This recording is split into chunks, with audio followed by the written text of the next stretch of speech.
matchup between our two only two-time world champions. It was a really, really fun match coming up. We have obviously the best player of all time versus Mugi.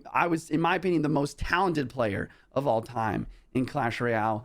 And I think it's pretty hard to argue that these aren't the number 1 and 2 players in all of Clash Royale history. And I think that there's other people that are going to come into that conversation that are already in that conversation, you know, like the Rileys of the world. And, you know, like Morton was for a very long time. Surgical Goblin and Ruben were the ex-GOATs, you know, at different times. Or, yes. And now it's like, I don't think you can argue with the numbers. 2 championships each.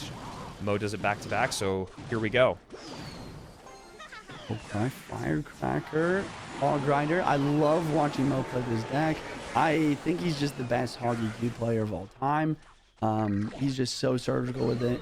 And I love the quick cycle variation. I think there's too often that we see Hog Rider paired with like guards or goblins and stuff. I love the E-Spirit. I love the Skellies with the Mighty Miner. This 3-card cycle already showing its prowess. Going in for the Hog Rider already. No cannon cycle. And another Firecracker too. Getting chip damage, protecting the Firecracker, and also cleaning up the counter push. There goes the Ice Whiz, just like that.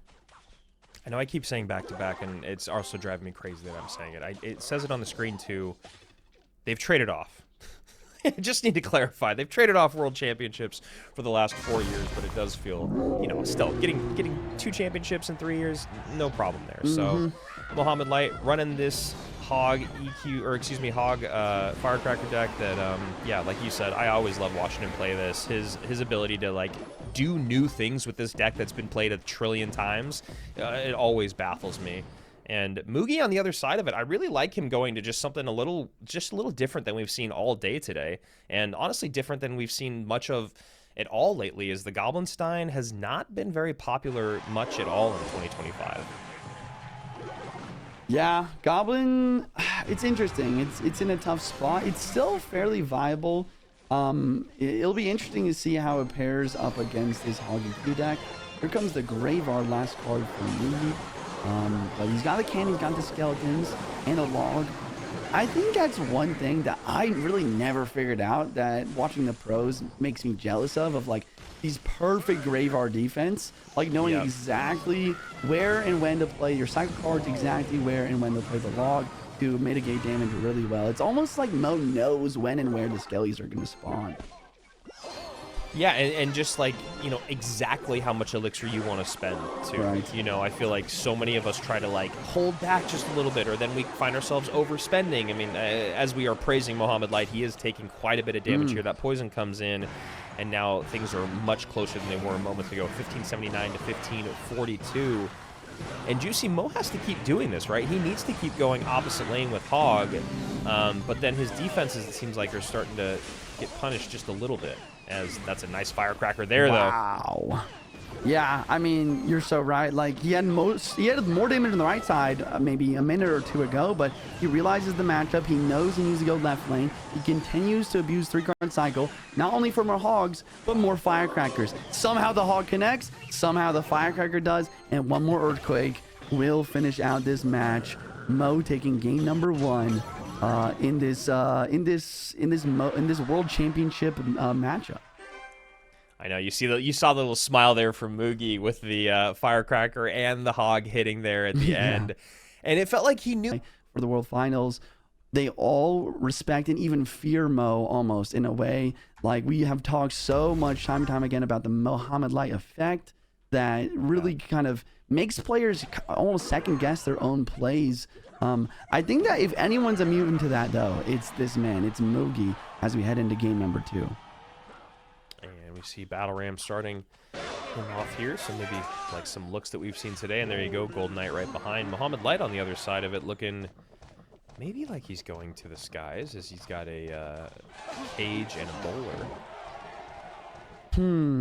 Cage, bowler, maybe Electro Giants? I mean, I don't know. This has got to be an E-Giant deck in my book. And then Mugi with Inferno comes down. Yeah, with some sort of bridge gem. Wait, really big mistake on the E-Giant. Bowler actually gets targeted. He didn't play it down in time, but still, maybe it doesn't matter. Tornado dropping down, pulling in everything. Inferno Drag's a big threat here. Is this He over? has no elixir. Okay, there we go. He does get the battle ram down, but the E-Giant is doing so much damage. Wow. Wow. And the Inferno's gonna... Okay, no. I was like, I wow, thought is it it was gonna too. turn around and get back on tower? Yeah, I don't know. Inferno Drag's weird. Like, I feel like every time I try to do that and kite it back, it just goes, whoop, it's on my tower. But, yeah, good plays either way from Mo. I feel like Mo is the only one to make E-Giant work in this meta. My chat was telling me, like, a few days ago that he was playing it on ladder. It's like, I'm not Mo, bro. Like, I'm not... like, he makes things work that aren't supposed to work. I don't know how. Yeah, I know. When they're like, well, Mo did it. You're like, yeah, well. He's done a lot of things in this game, man. Yeah. Yeah, I mean, this is this is a good matchup for Mo as well, I'd say. I mean, Yeah. look at this. Look at this Evo Cage. I think not only is going to take out this Lumber and... Okay, wait, it doesn't pull in the Battle Ram, but it doesn't matter. The Barbell comes through. It doesn't connect the tower. Meanwhile, on the right side, we have tower down, E-Giant connecting. Man. Evo Inferno Dragon Cycle, and Mugi has no resets in his deck. It is over at the 3-crown. Mohamed Light taking game number 2, 2-0 sweep versus a fellow world champion. He makes it look easy, Andrew. It makes it look too easy. I mean, Ridiculous. we've been waiting all day. We've been waiting all week for this match. But it is always fun to watch the best do his thing against, you know, one of the best in the world. You know, Mohamed Light in game number 1 against Mugi. You talked about it, Juicy. The internet talked about it in stats. Yeah, I mean, we've talked about it for a really, really long time now. Back on the big stage here for a golden ticket opportunity. Yeah, it's Mohamed Light. If you are not playing your absolute best, your absolute peak, you've got no chance. So we're going to see that shortly. Is Mohamed Light playing in this round with his usual smile on his face?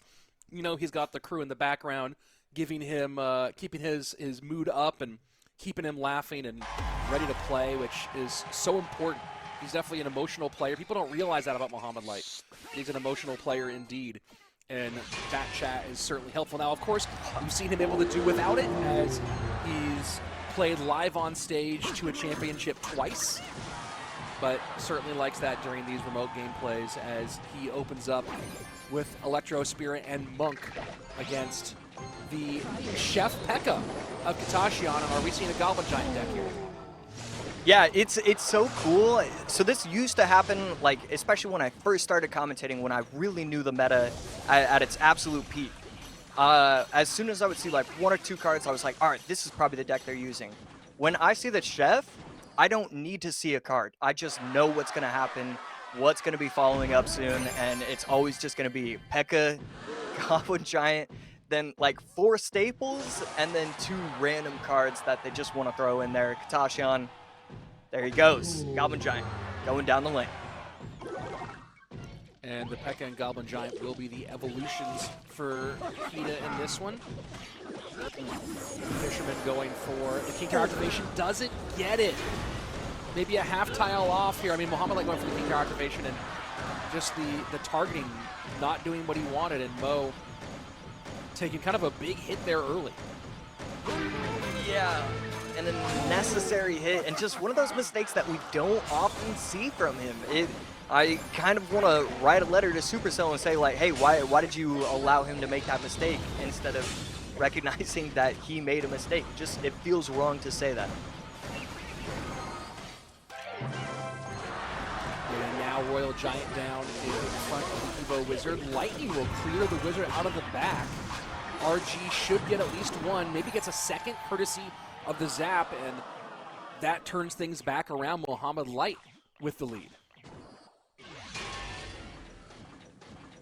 P.E.K.K.A. in the back coming in from Kitashiyan. No offensive bridge pressure coming in from Mohamed Light, just electing to go in with a strong defense. And we know the Lightning's coming down, so we're going to have to see how Mohamed Light wants to approach this defense right now. Monk able to get some reflection out of those arrows. Holding court there in the middle as DPS able to absolutely shred that Goblin Giant, and now Royal Giant in front of an Evo Wizard. Fish Boy behind to pull the P.E.K.K.A. E-Spirit to stun. RG gets pulled way in. Ball going to do a lot of damage and some knockback. Arrow's trying to stop the damage, but Mohamed Light running absolutely downhill, and with 1 second left in the round, he clears the tower and wins game number 1. Yeah, I mean, just beautiful gameplay. He made that early mistake with the missed King Tower activation, and then after that, no mistakes whatsoever. Maybe there is some more significant viability, but when we're talking about game 3 or later game 4, game 5, in some of our later rounds, maybe that's where you can snipe the matchup a bit more. Either way, Kita has to figure out something here in round number 2. Mohamed Light going to be playing one of his, I mean, it feels like every deck is a bread and butter deck for Mohamed Light, but going to be running the Royal Hogs EQ Quake Cycle, most likely with the Archer Queen as well. Kitashiyan on the other side. There's still a couple things open to him. And I don't know why every single time I see a Tesla, I want to say RG. It's probably going to be Hog coming in from Kitashiyan. And speaking of Kitashiyan, we haven't seen as much of him at the higher levels of competitive for a while. He did have that #1 finish on ladder last year. His CRL career was primarily focused on 2v2. He played through FAV Gaming's Asian Championship season back in 2019. He and Kensumeshi were the best 2v2 duo in the league. 26 wins, 10 losses, a 72% win rate, absolutely dominating the 2v2 set. And it was Jack pretty much playing every solo for them. Jack going 27-19 overall on his solo campaign that season. So, you know, it's not to say that Kitashiyan isn't a talented head-to-head player. Your former 2v2 partner, obviously, a very talented head-to-head player as well. A lot of people have done both. But it's fun to see Kitashiyan getting some shine just on his own here in 2025. Yeah, always an absolute pleasure to see some of these legends of the game still just show up and still have that skill level. And obviously, we're seeing it right here, battling it out with Mohamed Light, the best player in the world. So earlier we saw the Monk get activated, not get the proper chip damage on top of the Archer Queen, allowed it to activate its own ability a little bit too easily. Right here, much better interaction, using the guards to take out the AQ, not let it activate its ability. So great switch up from an earlier mistake from Kitashiyan. About 30 seconds left in the standard time as Mohamed Light takes off the shield from the Evo Wizard and puts a little more damage on here. And that's one of the things we saw earlier in the Lucas match, was the Evo Wizard was getting up to and even crossing the bridge with the shield still on and adding just that little extra pressure. And Mohamed Light making sure that's not the case in this one, although that Hog should get one, and it does. And as we go into sudden death overtime, Kitashiyan has narrowed the gap to just over 100 HP.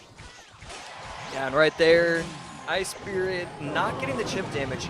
This is just so difficult for Mohamed Light to get on top of the tower. And as I say that, all the Royal Hogs chipping away at the tower, getting it down to 651. I have no idea how that happened. Kitashiyan has every answer you could possibly think of. The Tesla, Log, plus the Wizard.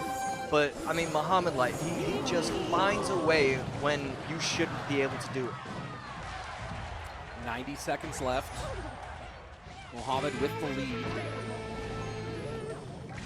Earthquake will once again peel the shield. Queen does not use ability. Saving Elixir for this oncoming push. Right there, beautiful delivery. Cannon plus the delivery will take out not enough. The Ice Spirit is going to help, obviously, but will need to defend with the delivery as well. 452 to 871, 419 HP separating the two players. Mohamed Light just trying to get the EQ cycles. Kitashiyan trying to figure out what he needs to do to get past this defense. Possibly the last gasp for Kita. Cannon up high. He needs to cycle fast and try to beat out the spell situation. Log gonna be down. Hog doesn't connect, and that's GG, well played. Easy day at the office for Mohamed Light in this upper bracket match. Yeah, I mean, it felt like it was never getting any value whatsoever because Mohamed Light is either A, so quick with the Archer Queen that he can activate its ability, or B, he's placing it in such ways that it's not even locking onto the monk until it's already gotten 3, 4, 5 elixir worth of value. He knows the workaround that it's so hard to find. And it's even harder for everyone else out there when they realize that Mohamed Light is in his top shape and top form. You know, we didn't quite have the usual expectations met out of Mo in our first month, but now we see him here in month number 2, and so far cooking with gas the whole way. And this is going to be pretty scary for everyone. Obviously, Mohamed Light is known for his lower bracket runs, but Mo with an extra Riley. So these two, while they're the two champions, the two times, they don't come head-to-head the same way that Lucas and Mohamed have. And more importantly, what Lucas has done to beat Mohamed Light in monthly finals is a big standout to me as well. Lucas and Mohamed Light, when they play their games to figure out what decks I like best, Lucas ended up losing with some sort of Loon Mega Knight, Spirit Empress, which is one of the Spirit Empress decks that has been used. I don't want to see that from him. I just want to see quick cycle from both of these players. Let's see as many troops get played on the field and who can just win those tiny little interactions. This is it. This is Lucas for Mo. And our first time seeing Lucas play Lumberjack on the day, and King Tower activation will be pretty easy for Mohamed. It is one of the interesting things about the change in Lumberjack, I guess overall, but that's been when the Rage got changed and doing damage and how that turned Lumberjack into a King Tower activator. Yeah. And right there, a little smile coming in for Mohamed Light when he saw the healer. Not many players willing to use that card. Mohamed Light going to go with a somewhat balanced RG deck. Lucas, on the other hand, it looks like it could be Golem. It still could be E-Golem. There's a few different variations of this deck. I'm thinking it might be Golem, which would be absolutely insane.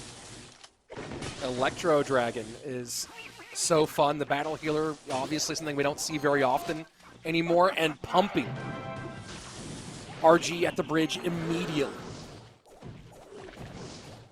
Skeleton Dragons only going to lock on to 2 of the Goblins, so this tower is going to be almost taken out completely. With the help of the Lumberjack, it's going to stay just alive, but tower down to 460, but that's okay if you're Lucas. You could have lost the entire tower. As long as you protect that pump, as long as you're making sure that you're going to be able to gain that elixir that you need, Lucas should be placing it down, and there we go, Golem. First Golem probably of the tournament, probably of the year.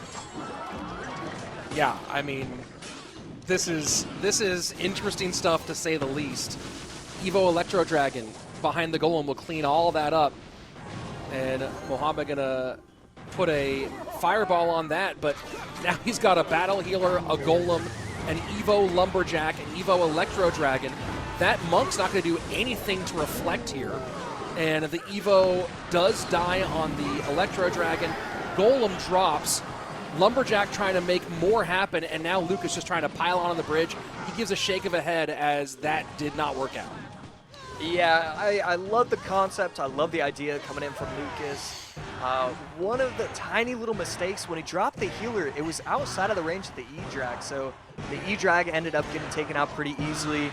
And you just know that Mo is too smart. He's going to place a troop that's going to Gone. Goblin's gone. Those are core cards. And yes, the other 4 are RG deck cards, but really it does feel like I love the gamble that Lucas took here, and I don't even think it worked out that poorly for him yet. I would definitely have to agree. So as we head into game number 2, Mo Light going to be running the E-Wiz plus the Snowball. Lucas on the other side going to be running some variation of the Mortar. Without it being the Cannoneer, you have to kind of assume it's going to be like a Fireball version. Some of them run Skeleton King, but usually when it's Princess Tower, it's not the Skeleton King versions. Lucas controlling the Magic Archer as it stayed alive for quite a long time. Snowball gets him clean up, but Lucas does get that initial chip on the right-hand lane. 25-66. Knight will go down. First minute away. Lucas might have wanted one Knight swing there. Either way, he comes out ahead both in damage and elixir. Mortar coming in once again from Lucas. Question is he going to try and protect it or not? And we see one more shot from the Mortar. He's not really trying to get any offensive pressure with getting it on tower, but he wanted to keep it alive so that way the E-Wiz would be taken out. I like the idea, and now you have one little Spear Goblin that does force out a Golden Knight. Just one little Spear Goblin doing its job. Little Prince setting up, so champions on both sides here. Also, another note for the deck that Lucas ran in game number 1, no champion used.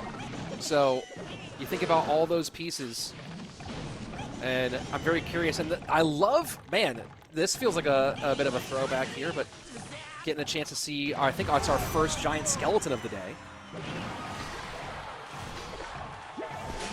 Yeah, and right here, Lucas should be able to clean that up very nicely with the Knight. As good as the giant skeleton, it feels like it just doesn't get as much value as it like tells you that it's going to get. When you place it down on the map, sometimes you can get the 5 elixir worth of value, the 6 elixir worth of value, but it's so hard to get positive trades, and I feel like it's still missing something. I've actually been running a lot of giant skeleton recently, trying to make it work, and it just feels like it doesn't work very often. Fetch just isn't going to happen, Josh. Here we go. 20 seconds left. Giant skeleton holding up at the top. This mortar going to have to get picked up by the guards from Mohamed. And Evo drill in. And starting to chip away and open up the lead is Mohamed Light. 15-56. Lucas needs to find some way to create some damage. You can get creative and try to plan for those later rounds, but the number one thing, Josh, is you have to get there. Yeah, and right there, Lucas, I mean, just struggling to get on top of the tower. Mohamed Light hasn't shown one of his cards, probably going to be the Tornado. And, I mean, these defensive snowballs always putting in work, but this is a pretty big push. One of the goblins on top of the tower striking away and again locking on, and again another shot. Lucas finally taking the lead, and Mohamed Light searching for answers. I think Lucas wanted to get the King Tower activation there with the placement, but I think he needed a bit more to get that Magic Archer in space. But he does have the lead now after that connection on the left-hand side. And Lucas starting to try to put a little bit more offensive pressure here. Doesn't quite get the connection on the extra splash damage. Final minute, triple elixir. And Giant Skeleton sets up to the right-hand lane for Mohamed Light. Lucas goes in on the left. Little Prince in the middle is going to try and take out the E-Wiz as best it can. And another Evo Mortar. It feels like when Lucas plays Mortar, he's got a 0.5 cycle evolution. I have no idea how he's able to get so many of these Mortars up on the board. Drill in for Mohamed Light, Bar Barrel to pick up, 2 Mortars on the board. NATO for Mo trying to make enough room for damage. Not quite enough to take the lead. Fireball down, perfectly timed. Gonna get a ton of skeleton damage, and Lucas ties things up in game number 2. Beautiful offensive pressure the entire game from Lucas. Had multiple mortars up. I don't know. This is just so advantageous for Lucas right now. There's very few times where the series is even, whether it be 0-0, 1-1, whatever it is, and the other player looks like the favorite. Right now, Lucas is probably the favorite. Ice Spirit for Lucas. Rage in response from Mohamed Light. So Lucas opting for some quick cycle, it seems. Mohamed going the opposite direction.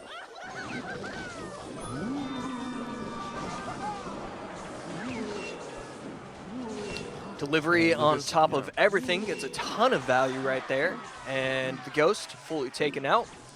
Lucas taking a little bit of chip damage, but now is aware of Mohamed Light's deck. Sometimes those Mother Witches at the very beginning of the game can take 2,000 HP worth of damage because you're just not prepped for it. and now he absolutely is. And Lucas able to very early, knowing not only no NATO, but no Fisherman.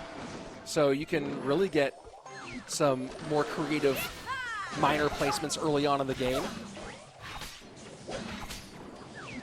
And a second appearance for our newest member of the Clash Royale universe.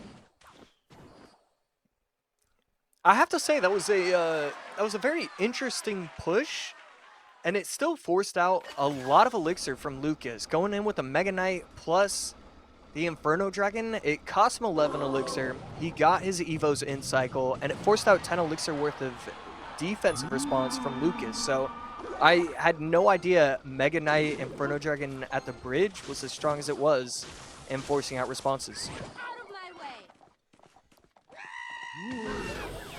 And Ram Rider sets up on the left-hand lane. Easily handled into the Tesla. And just trying to get little bits of chip here is Lucas. Maybe not quite reading the situation correctly there.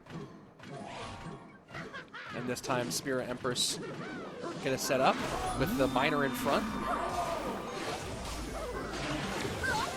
Delivery coming in on the right side. Wasn't sure if it was going to be placed on the left or the right. And this is where Mohamed Light is finally getting his first big push. Another Spirit Empress, and that's going to stop the Ram Rider before it can even get to the tower. Ice Spirit needs to come down. No Ice Spirit. Oh, no.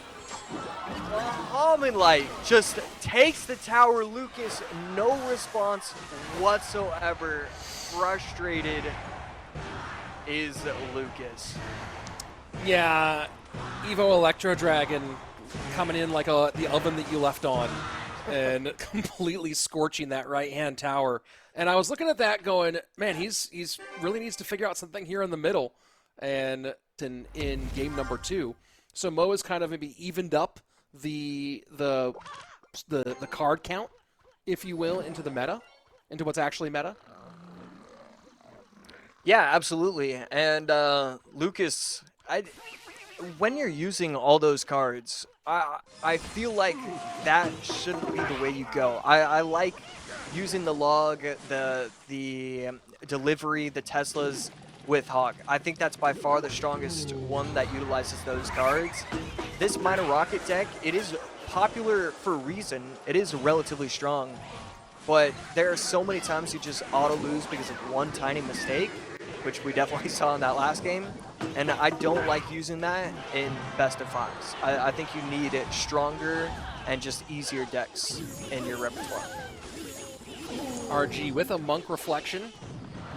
And let's see if it can get past the DPS with the Rage. Doesn't do it. Lucas maybe overspending here as he'll have to use these archers to try to clean up. Miner goes to the back.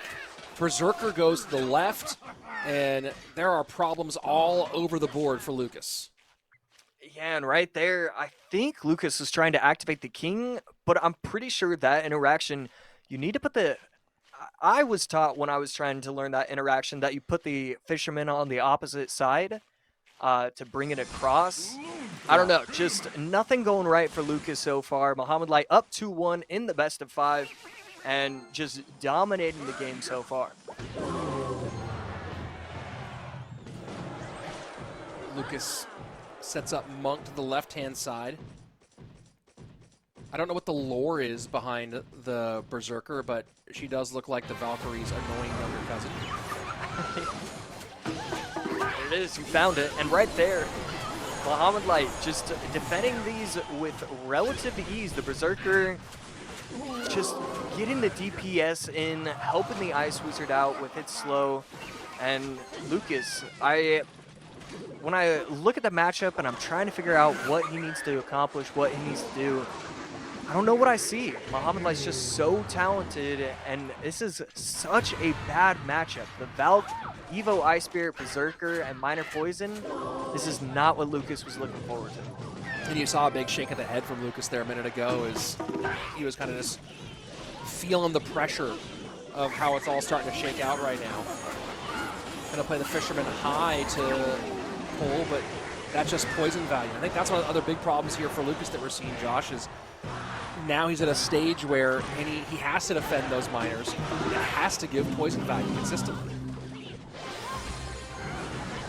Yeah, right here, Lucas doing what he can. Gonna go in with the RG on the right side, but the problem is the Evo Ice Spear, when that is in cycle, your push is gone. It doesn't matter what you have crossing the bridge. There's just no way it's gonna be able to make it through. This just feels like defeat. I don't see what Lucas can even possibly do. And just chipping away, and you talk about some of the traits that make Mohamed Light the greatest to ever do it. Patience is certainly one of them, right? You see he knows he has plenty of room, can give up a couple of shots, doesn't need to either super defend, over defend any of these pushes, and doesn't need to put the pressure on offensively heavily either, right? He's not trying to go in really heavy, just happy to take the damage where he can, get a little bit of poison value, get a little bit of minor chip value, and here he gets a whole lot of extra out of that Ice Whiz plus the poison on the mark. Yeah, and right here going in with the log as well. Fisherman not able to yank. That's going to be another poison down on top of the tower. Probably doesn't even need the log. Probably going to get the log in time. And there we go. Mo Light taking game number 4, 3-1 overall, and having some fun right now. I guess I'd be laughing and smiling too if I'm in Mo's shoes. Take him up to $996,000 officially, according to Wikipedia, on his career earnings. So it will also because he should be done soon, and he's not. It doesn't make sense. Well, here we go. Your grand final. Mohamed Light with the chance to secure yet another World Finals appearance. Would be 5 in a row, appearing at all of our solo World Finals. And sub. Either way, and we'll talk about the points picture at the end of the day some more as we've mentioned. But either way, now with making it into the top 2, sub is guaranteed 90 points for the second time, which will put him at 180 and firmly in the lead overall for that points leaderboard. And I think that the number 6 player on the points leaderboard is maybe going to have like just better than half that points-wise. So he's going to be way ahead of everybody with only 2 more monthly finals left. So either way, my guess is sub is going to World Finals, whether he wins a golden ticket now or does it by qualifying on points. But, of course, he'd love to just get it sewn up and win that 15K. Yeah, he has to be feeling absolutely fantastic about his spot. And right there, Mohamed Light going to try the same thing, and this time it works. I saw him mutter to himself, and he said, wow. And I was saying the exact same thing. Put down the Knight on top of the wall breakers. One of them still connected. I don't know if it's what the situation was, but this time defended it properly and no chip damage. And again, we talk about sub trying not to be predictable. Again, he uses bait in game number 1. And the same variant, too. He's not changing things up. So just likes this as game 1 for his BO5s. And first graveyard push in for Mohamed. And the Dark Goblin does finally step into the poison. Spears will add a little bit more to it, and that's a pretty significant chunk of damage, plus a swing from the Barbarian. Yeah, cannot be happy with that. Mohamed Light just trying to make every prediction that he can, even when it's not necessary. He just wants to show you that he could. And right there, that was necessary. Protects his Goblin Hut. And an absolute beauty of a defense and a beauty of an offense. Just putting on a clinic like we're just used to at this point. Yeah, put this kid on the Wheaties box. Bar barrel onto the right-hand side. In response to the Goblin Barrel, I predicted the defense on that one. No worries. The next Mohamed Light. Whenever and you my thumbs choose. would have to work. Dark Goblin over the middle, going to be able to take out the Goblin Hut entirely. And so the Bar Barrel does take it out. Has to be worried about the Evo Goblin Barrel. That's exactly what happens. The Witch will be fine. You're going to get a couple chip shots. But Mohamed Light just a little too early on his prediction of the Goblin Barrel coming down. Into the right-hand side. Dark Goblin just hanging out too far away for Mohamed Light to get any value. Now Poison will come out late. And look at that Skeleton working on the left-hand lane as well. Doesn't matter. Right-hand lane done. Mohamed Light wins game number 1. Enough, and I think we need to see some changes. All right, game 2. Mo opens up with the Fire Spirit. Curse will stop it and reverse it. Flip it and reverse it. And a bit of a slow start for this one now. Sub maybe trying to weigh his options, but we might be into the very rare in the modern era staring contest, and no, Sub decides we're not going to wait. Yeah, every once in a while you see it with the Chef decks and the Cannoneer decks. Not super often where you see it with the Princess Towers, and that's why both players electing to play Mohamed Light using the Mighty Miner plus the Fireball, Sub on the other side running the Xyz. So trying to figure out what I believe his deck is going to be, and I still do not know. Still kind of just waiting and to see what he's going to be using. Ram Rider into the right-hand lane.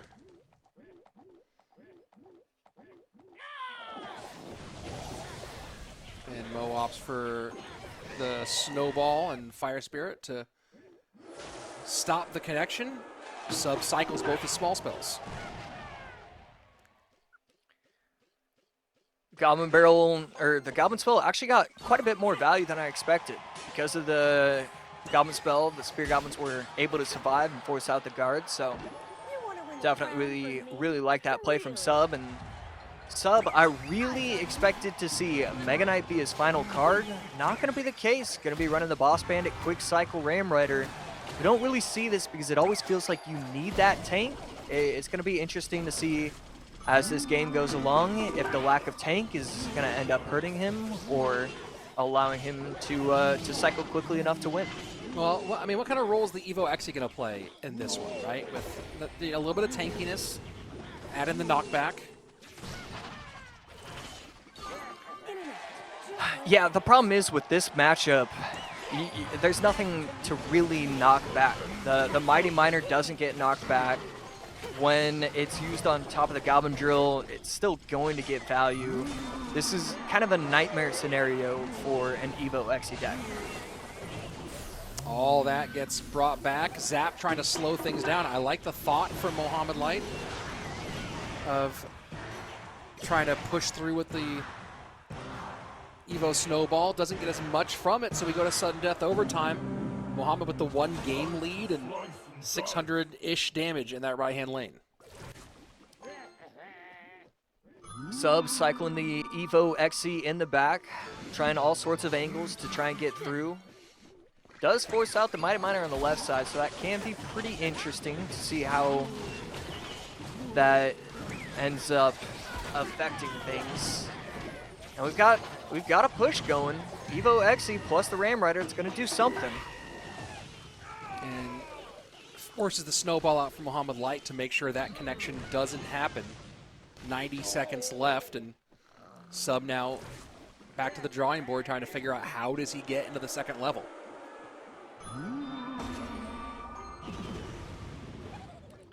Goes in with the Evo Cannon, going to be able to take everything out. And elects to protect his Goblin Demolisher. I was wondering if he wanted to go in with the drill on the left side. He just wants to play defense, defense, defense. And right there, does miss the Fireball because of the activated ability. Ghost on the left-hand side will require some attention. Cannon comes down to pull both. Mighty Miner does distract the Ghost. And Mohamed Light's defense continues to be pitch perfect. And now he decides, to go on the offensive.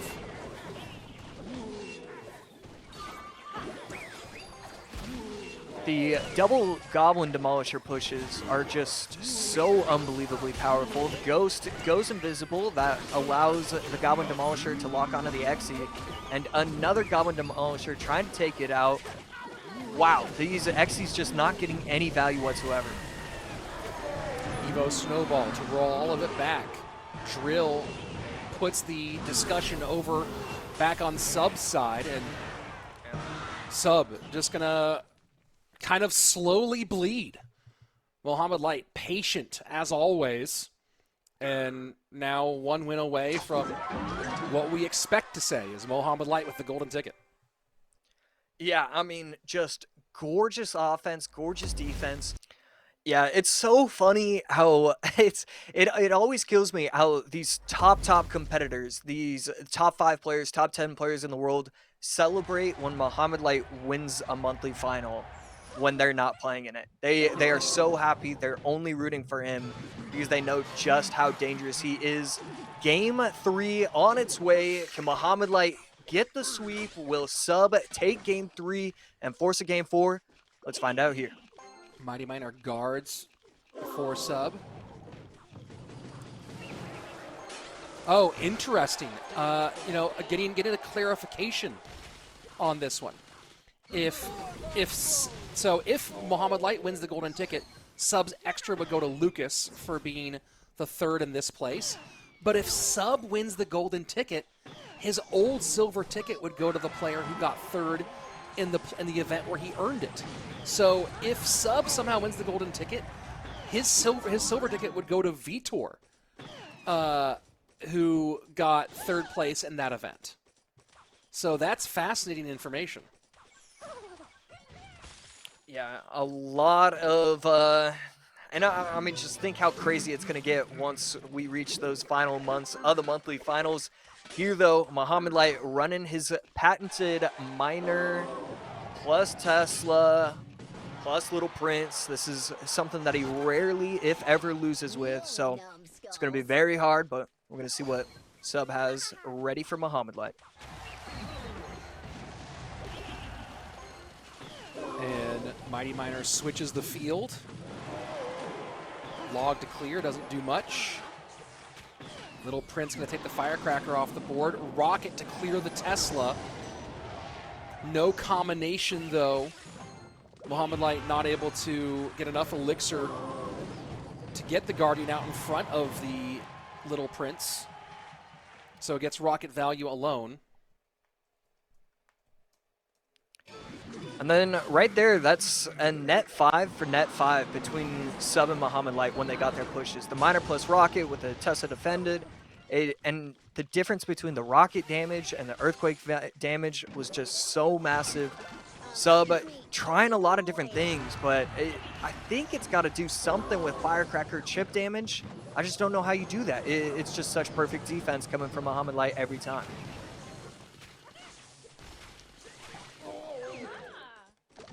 Valk up high. Princess staying alive.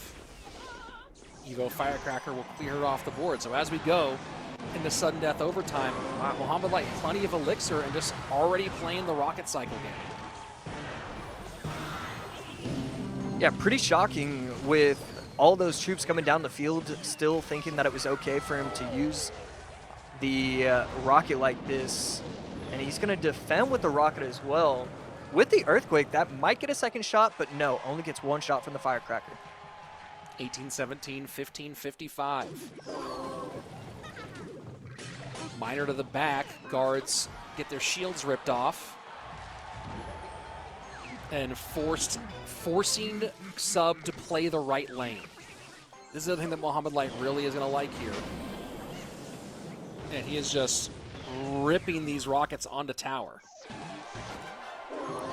Yeah, no regard for anything besides just getting as much chip damage as he possibly can. Valk not going to be able to bring over the Firecracker, so the Firecracker is going to get a little bit of chip damage. No log in cycle for Mohamed Light, so some sort of push, but right there, beautiful E-Spirit chains on top of the Firecracker. Well, and you just see the way that Mohamed sees the various options, right? He knew that even though he might not be in a good Tesla situation for that hog, he had Evo Valve. So the number of different defenses he has, he'll have something here. He'll have Tesla for this one. Yep, Evo Tesla up high, able to rocket cycle, and this is just absolute shutdown city because of the wide variety of options he has.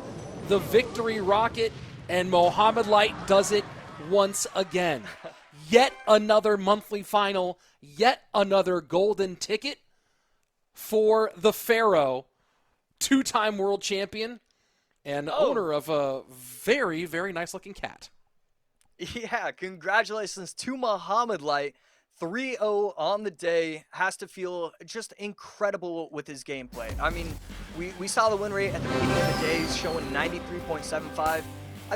Did it improve? I think he lost won 8. No, so I think it would have gone down in that scenario to only 92%. It is incredible what he's able to do. How quickly he recognizes every single matchup and what you're supposed to do in those scenarios. We saw it in this matchup as soon as it hit double elixir Music Master, and so I got to see him have all the success, and I was jealous. And we do finally have our monthly champion here, Mohamed Light. Mo, great to see you. It's only been a few months since the last time we saw you. And first, congratulations on his performance. Where do you put the meaning of a performance like today in the overall conversation of your Clash Royale career? First of all, hello everyone. Happy to be here again. I haven't done an interview in some time since the World Finals was quite some time ago. It was like 8 months ago. Anyway, I'm very, very happy and proud to win again because I didn't really do very good in the last two competitions. So this win means a lot to me, and I'm happy. And of course, I dedicate this win to my late father. I am sure that he's proud and watching me right now. Yeah, that's something we were all devastated for you and your family to hear, and I know that we saw lots of well wishes for you and the rest of your family after that loss, and you know that we all stand with you, of course. When you know that you brought it up, it does raise a question. How was your preparation like for this event? So much going on personally and amongst your family. I feel like it would be difficult to find the ability to focus and prepare for this, or did that in any way give you some more motivation for success in this event? Oh, actually, as you said, it gave me a lot of motivation to succeed because I don't know, it was just that driving power that made me go like, okay, well, I need to lock in now, and because like it's such a big loss that I need something to be a bit happy about. So I think that was a big part to success this month. Well, we're all obviously super happy for your success this month. With you and your Clash Royale knowledge here, let's move it to a Clash Royale focused question. This is the first time that we've had BO5s at this level and best of fives in full-on duels. Tell me a little bit about what you took away from the best of fives you had today. And Josh and I were having lots of conversations related to kind of the game planning that changes for a potential game five out on the landscape. Well, it's actually much different than a BO3. It takes way more strategy because the possibility of decks goes beyond the limit that what we were used to. Just it's maximum 3 decks. Now it's a maximum 5 decks. Um, it was also my first time playing a BO5 in competitive, so it felt very different. But I think Alan was prepared for this, even though we didn't really practice it much. But I'm glad he did well today, I think. So the World Finals are going to be held in a different spot than you're used to. Do you expect the crowd to be a lot different? Do you think that's going to change how you play in any way?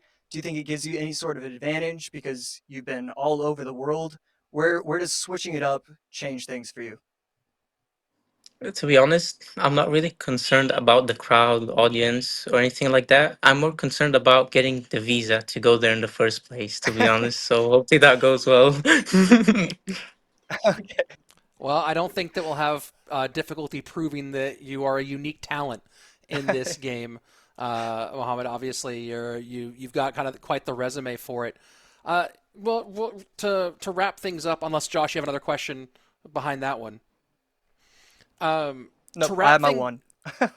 To wrap things up with this conversation, obviously this format kind of opens up the field a little bit. We've seen some of the players rising up. Do you have any kind of predictions for how the rest of this season plays out and what you expect to see at World Finals this year? This is a very hard question to answer because, well, it's difficult to predict who's like gonna do well and stuff. But um, like when it gets to the BO5, in my opinion, I feel like usually it's like more fair than a BO3. I think because you have more chances to recover. Like when it's a BO3, you only have 2 games and you're out. But at least with BO5, you have more chances. So I kind of like that. I think. I don't know. Well, I think we already saw some new players this month, like GRX retired. So that's probably gonna happen more, which is good. It means the format isn't like old, I guess. And then one more from the best of five side. Besides you and working with Alan, who do you think gets the biggest buff out of adding those BO5 sets from the field as you see it? Oh, so me or Alan? You mean? No, well, you and Alan obviously thriving in the best of five. I'm sure the conversation and planning deck by deck. But who else in the Clash Royale competitive field do you think starts getting gets more powerful with this best of five set? Oh, I think Joseph ETS is a good shout since he got second place last month with Sub as well. So he definitely knows how to manage a BO5. Seems I think he's probably one of the best at this. Well, we're hoping to see maybe some more of you in sub, and we'll take a look at some of that playoff picture as we get closer to it. Mohamed Light, again, best wishes from the entire community for you and your family at this time, and we're all looking forward to seeing you at World Finals this year in Atlanta.